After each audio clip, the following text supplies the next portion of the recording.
Hello, everyone. They're giving us another one.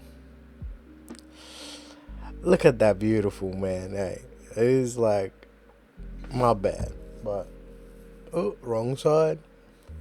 But yeah, we those people with the scarred faces, you know.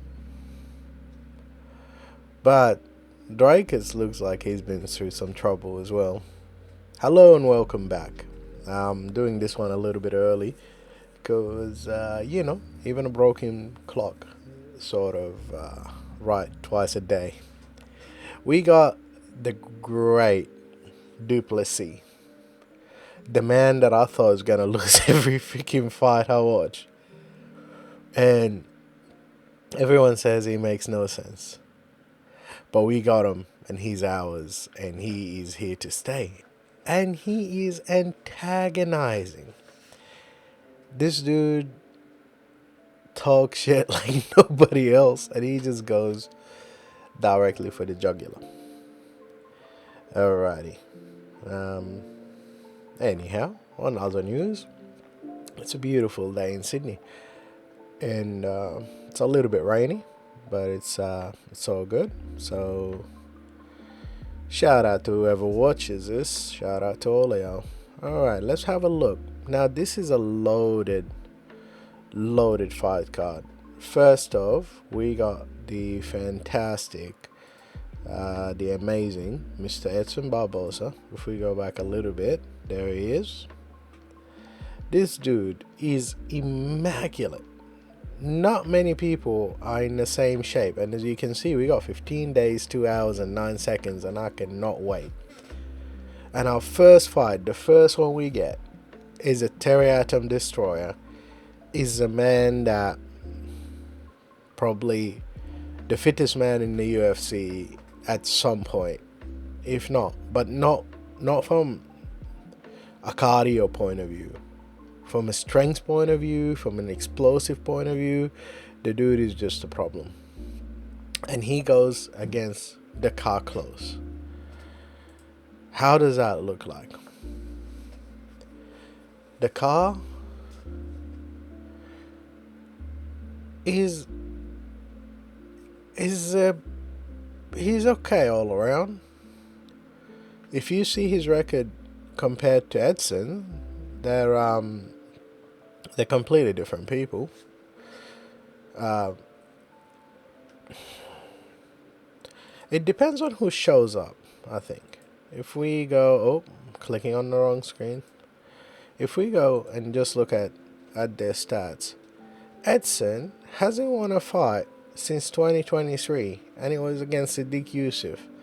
And it looks like 2023, that was when he was like doing his thing, and then against Lerone Murphy, he lost via unanimous decision. Now, this is from a guy that generally he's like one of the best until he starts getting tired. The only time you ever seen him have problems was with Habib. It wasn't like anybody else in general. Habib just got to him. And then in the Justin Gaethje fight, I was surprised that he lost, but it's always the same. He always loses because he's tired. He always loses because grappling. And now on top of that, we got the great 39-year-old hitting up. I don't know how long this guy's gonna be Junior Barbosa for, but I mean maybe it's for life. But he's ridiculous. His speed and and he doesn't get tired because he's not ready. He doesn't get tired because of any other reason besides he goes hard. Like he's there just doing the Lord's work, and he's beating the crap out of somebody. His leg kicks, he has finishes via leg kick. He has finishes via spinning kick. He got finishes by head kicks. He got finishes by hooks. He got every time you go against that guy, it's just gonna be a bad time for whoever it is. Even if it is for just a serious, like just a small bit of time. And if we go and have a look towards his opponent, so We know he lost his last fight was in 2024, and that was like in May 2024. So he is literally a year and 3 months later trying to take on this man who is luckily only 37, so they're close in age. And but the other dude was sort of more active. He had a win in 2024. It's a unanimous decision. His last loss was a KO. I'll have to see how bad that was. So we got Joel Alvarez and him. So let's see what happens if I go here. And I got the car. And the only reason I have the car is because I don't know what Edson's gonna show up.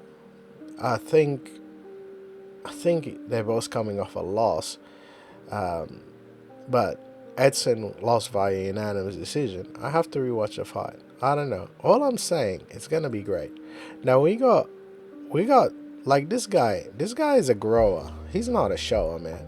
Brian Battle comes in and he just puts in work. He doesn't stop. He doesn't get tired.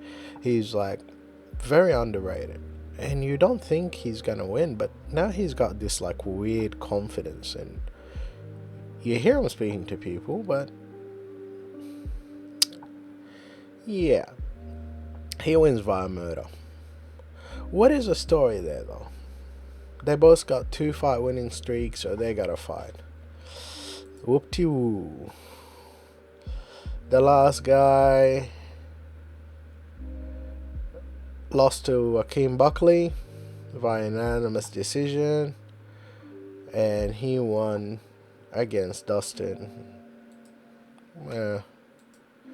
Good time. Battle on the other side just went through. And Angie Losa, why doesn't it say unknown?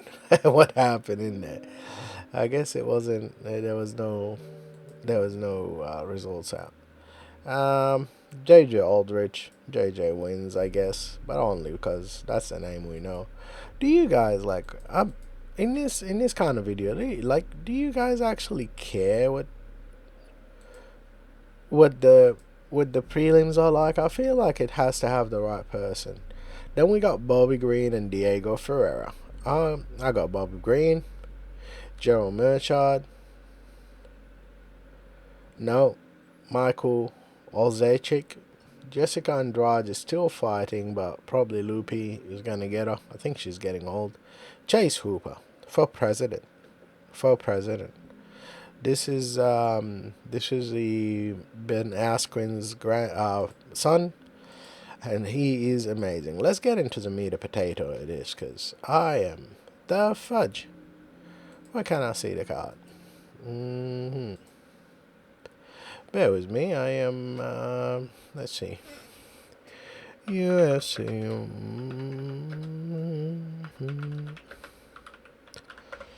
Fight card.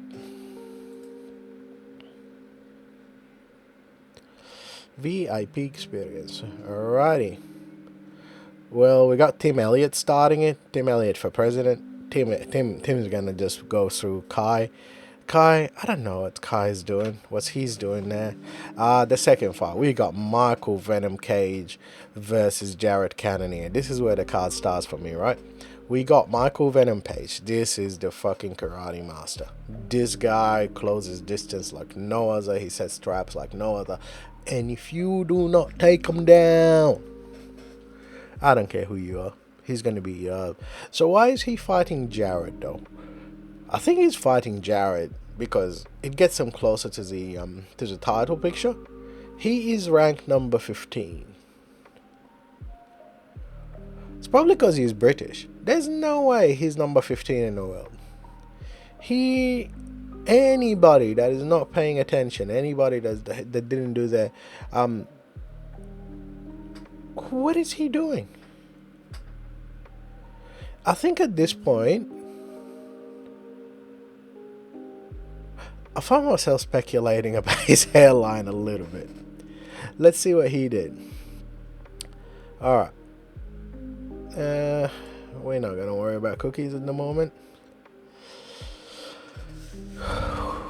We got 23-3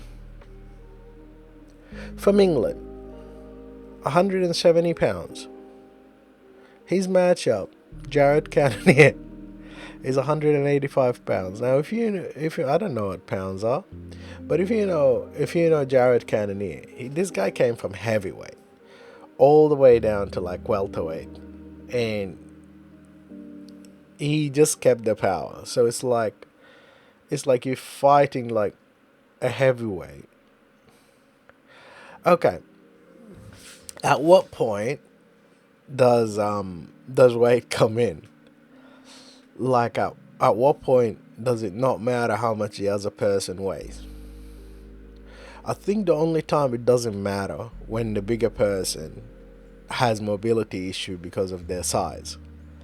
I think if they can keep up with you, if they can hit you, if they can grab you, most of all, you're gonna have problems. So now where is Jared Cannonier gonna go? I reckon Jared Cannonier is gonna go for the legs. Big mistake. Big mistake. This crazy fool, Michael Venom Page. Ooh. What can you say, man? The dude does this side stance, keeps jumping up and down, and nobody but Douglas Lima was able to clip that leg and put him down. And he put him down, and it was like a Hail Mary.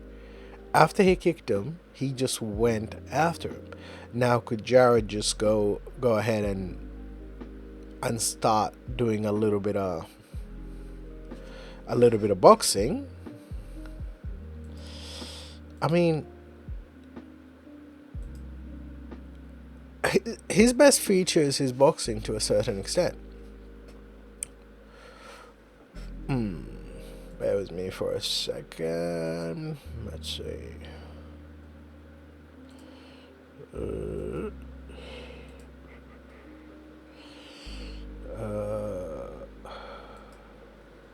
Oops. Sorry.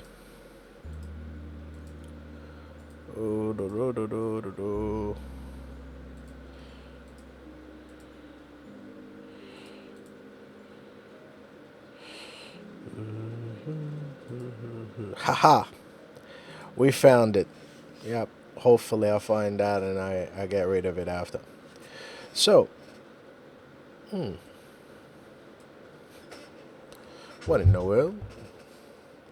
I like screwed up the whole situation now.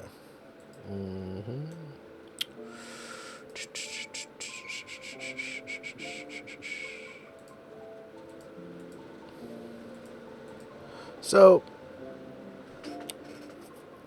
we got. Hold up. Let me see if I can get.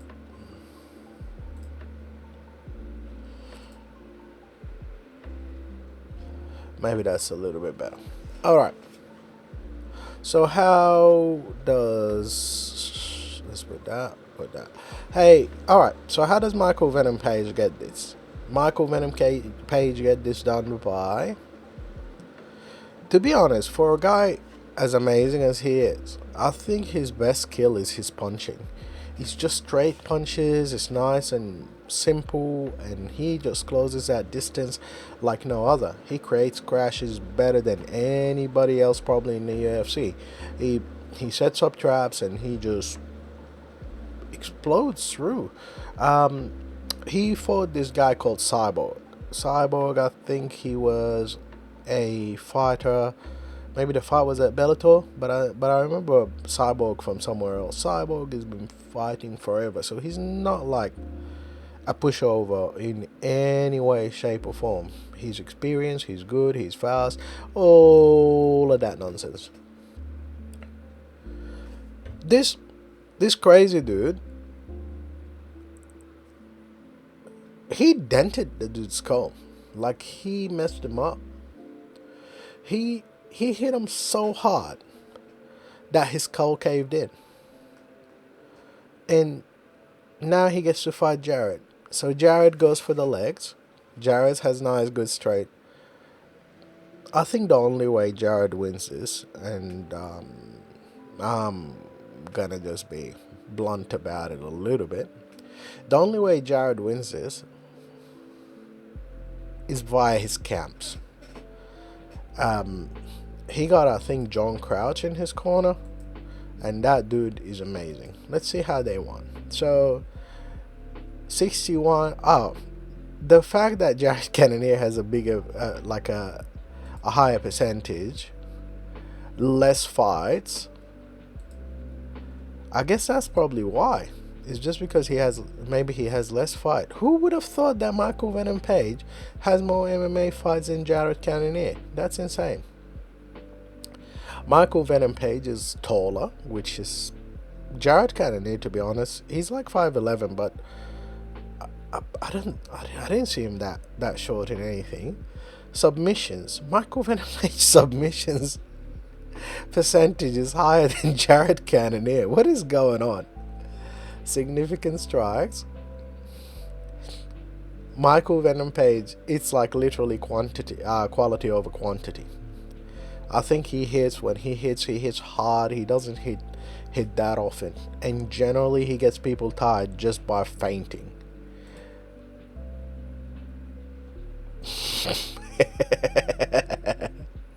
It's crazy when the average takedown is 0.3. Okay. There's no odds just yet, but I got Venom Page. I think he's younger. I think the gap is not that bad. I think if Jared gets him, I think if Jared has this weird thing, right? I don't know if you watch Jared versus Anderson Silva, and I think that's a game plan he should come back with. If Jared can damage that leg, and he got every ability to, he doesn't need to hit you much. If he kicks your leg, I don't know. Go watch that Influencers. I think what's his name? The guy John Jones doesn't want to fight. Tom Aspinall. Go watch Tom Aspinall, right? Going against Jared. And by the way, freaking Jones need to chill out. All of the sudden, it's like he's trying to come back. And sorry, that's a side thing, but let's see. He's like, oh, you found my why. It's like, dude, chill out. Who the heck is gonna quit a job and just come back to be the CEO? He sees an opportunity, and all of a sudden he's like, well, nobody else deserves this. I'm gonna sit out, and has no shame and just wants to come back and take that position. It pisses me off, to be honest. All right, Michael Venom Page, Jared Cannonier. We got Michael Venom Page. Who else we got? Jeff Neal. Jeff Neal is probably one of the best fighters on the planet, but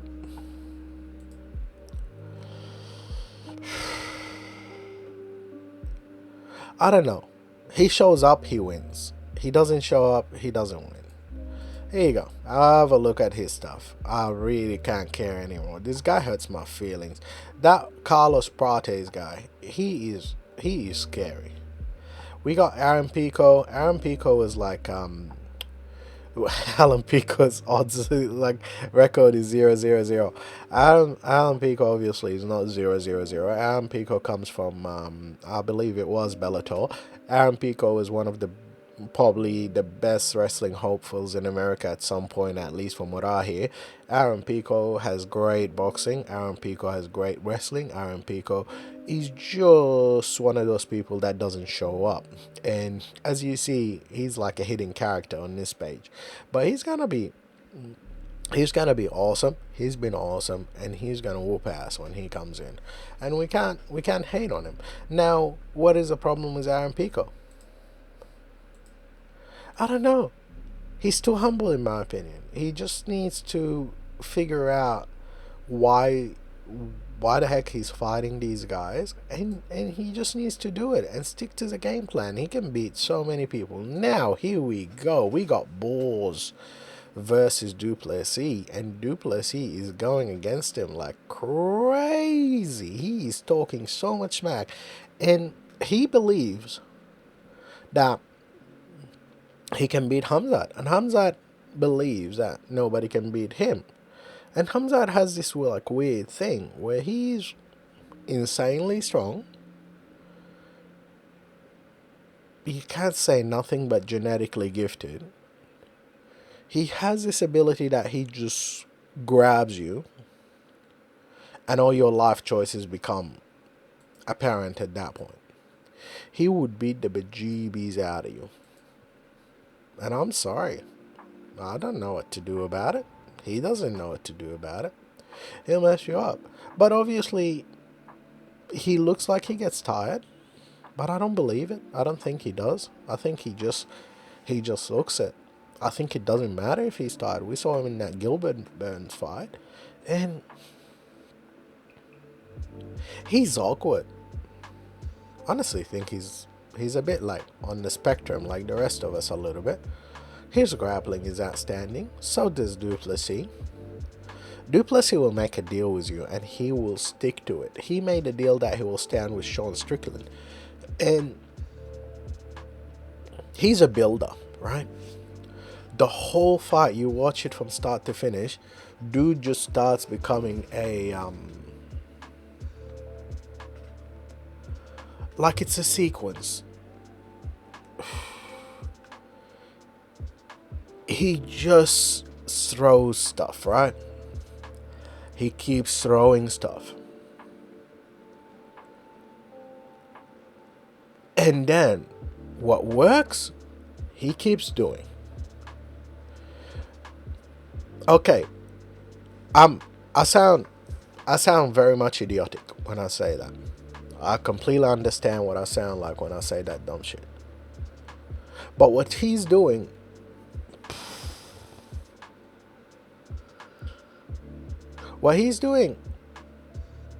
is just simple, is what you're supposed to do. But he just keeps building. He hits, keeps building, keeps building, keeps building. And then all of the sudden you go from a guy that you could compete against to a guy that out of nowhere, like by third round, everything works. First and second round, nothing hits, nothing touches you, nothing hurts you. By the third round, he has just put everything in there that would work. He has like everything there. Then it's like a completely different fight, and he doesn't get tired. He didn't get tired when his nose was blocked up, like mine right now. He didn't get tired when his nose was done. He didn't get tired. Now, what is the difference between him and Khamzat? Khamzat, I can't talk about his technique. I don't know about much or enough about it to talk about his technique, but he's strong. He is like, they used to call it back in the day, farmer strong. They used to have all of these wrestlers that grew up in farms, and they were strong as shite. He's strong as shite. But so is Du Plessis. Du Plessis is dumb strong. You can see it when he grabs people. So now it's gonna be alright. Well, Khamzat's best thing is that he can grab you, he can put you down, and he will he will manhandle you. And yes, I guess you can manhandle people by technique, but if you can handle people by technique and then at the same, go watch Kevin Holland fight. Come back and talk to me. If you can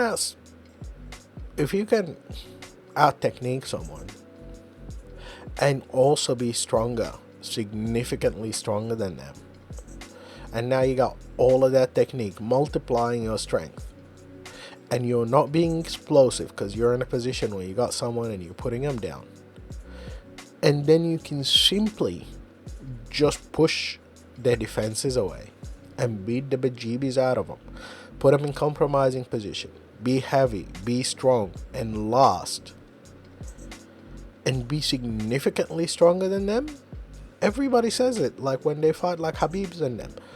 They always say it's like it didn't feel like that. Freaking, you can put Dustin Poirier against anybody in the world, and then there's like a little meme that says like, oh, what could you have done differently in the Habib fight? He's like, have a pistol. I feel like that's what Khamzat is like, and he's been training with that was a number one contender in lightweight. I can't remember his name. He's like he's been calling Taporia out, and he's like telling Taporia he's not Conor. I don't know. I think Du Plessis wins it. I think Du Plessis wins it because I made the same mistake with Volkanovski. Volkanovski for president. What do y'all think about Volkanovski's promo?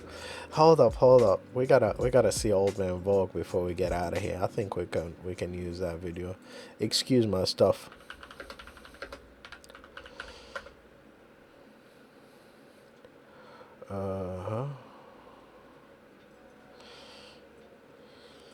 Let's see. Volk's gone past his use-by date.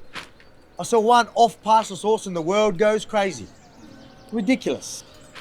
G'day, old Volk here. I'm not fighting right now, so I'm working on my side hustle down at the local farmer's market. So I like to come in nice and early, you know? Set up. Preparation is key. Mate, the punters, they're going to be all over this stuff. Volk's past the source. Can't get any better. Just one pasta sauce, please. Just one. Now, you need to buy two, mate. You're too skinny. What are you, flop? Never mind. I can't seem to get it right. Yeah, alright, we'll go back. So, yeah, I got Du Plessis. I think Du Plessis fights Khamzat wherever it goes. I think, again, after round 3, everything is gonna start working. And if Khamzat doesn't get him out of there in the first 2 rounds, he's out. He's out. And this is, and the only reason I say that is because I made the same mistake with Volk. I thought there is no way Volkanovski's as good, and then he beat up Chad Mendes. I was like, oh, and not the singer as well. If he beat up Chad Mendes, the singer, I mean, I'll be sad because I like kid music. Well, look, man, I ain't got much to say except that Du Plessis wins, and yeah. Thank you for watching, and let's enjoy the fight in a couple weeks, and maybe once I figure out how to embed videos and stuff, I might try and do a breakdown, or maybe I'll do a breakdown from something that is not copyrighted. Alright, thank you so much for listening, for watching, and all of that, and yeah, hope to hear from you soon.